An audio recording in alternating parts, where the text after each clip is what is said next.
Rivers State government has expressed its readiness to host, of course, the Nigerian Women's Premier League Super 6 for the 2025-2026 season. The move is seen as another bold step toward promoting women's football development in the state and across Nigeria.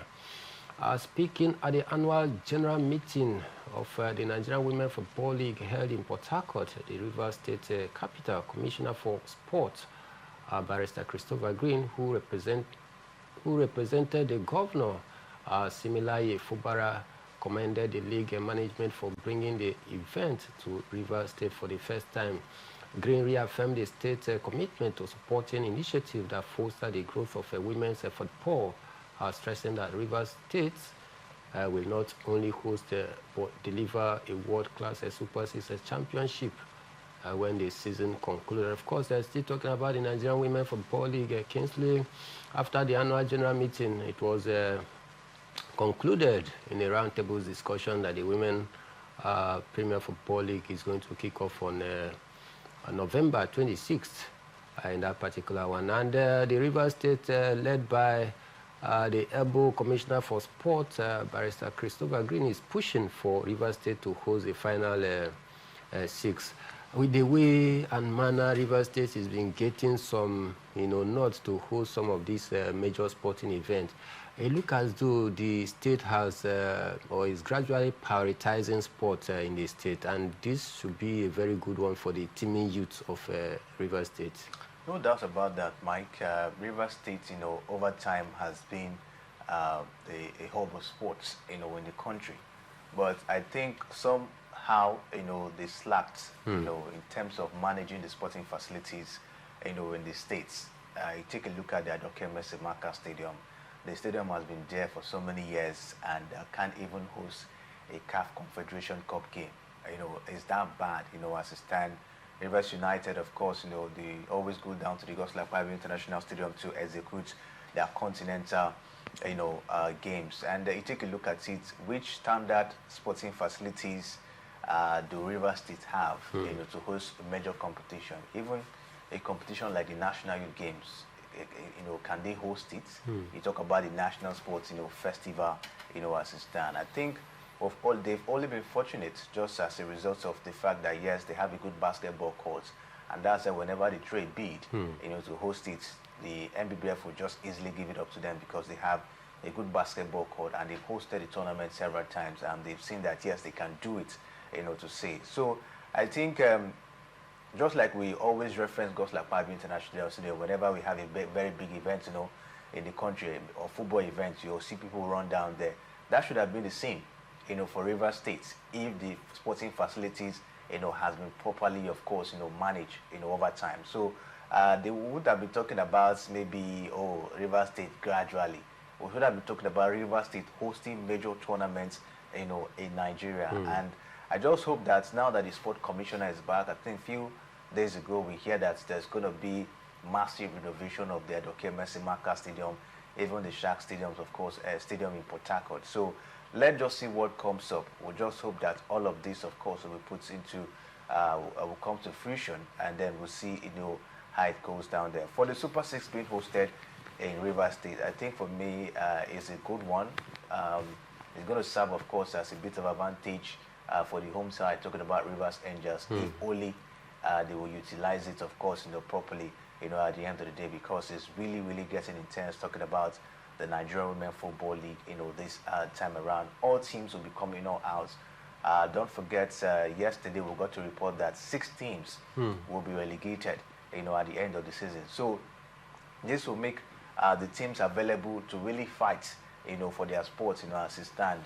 Bayelsa Queens, Edo Queens, they will be coming out this time around. So if Rivers Angels want to, of course, win the title, that means they have to come out this time around. Last season, they bought so many players, even brought in a new coach, but at the end of the day, they couldn't lay their hands, of course, on the title. I think they won the Federation Cup, last season. But for me, I think this season is going to be more intense. It doesn't matter who is at home or where it will be hosted. I think the teams really have to come out. But for Rivers State hosting the Super 6, I think that, of course, will be a good one.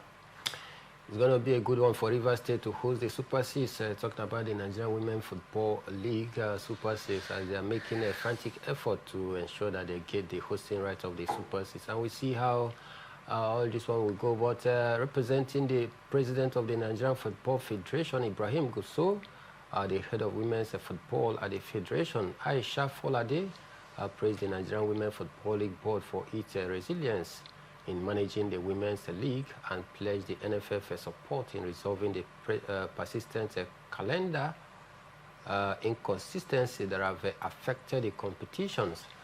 Folade, speaking on behalf of the NFF president, also called on the Women's League body to work in unity and build a brand strong enough to attract more corporate investments in the game. The annual general meeting brought together football administrators, club owners, players' representatives, and other key stakeholders, all of whom reaffirmed their commitment to advancing the cause of women's football right here in Nigeria.